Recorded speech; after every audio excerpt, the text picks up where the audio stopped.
Brexit trade talks have provided little progress so far as the EU and UK fail to reach a compromise, and Nick Clegg's comments from 2016 could suggest the bloc's chief negotiator Michel Barnier is keen for Britain to fail.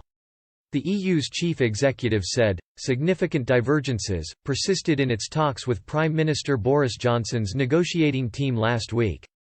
In a statement, an EU spokesperson said, "We are working hard to overcome the significant divergences that remain between us.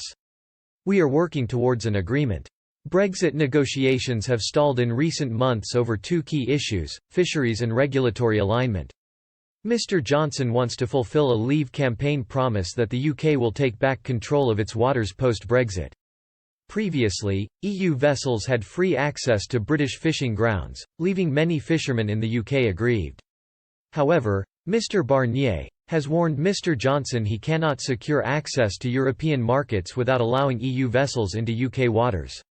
One reason Mr. Barnier may be holding firm in talks is his apparent eagerness to get the upper hand on the UK, as Nick Clegg's comments in 2016 suggest. The former Liberal Democrat leader said of him, "He is no friend of the City of London. I think he is going to drive a very hard bargain indeed. I wouldn't be surprised if alarm bells are ringing across the city."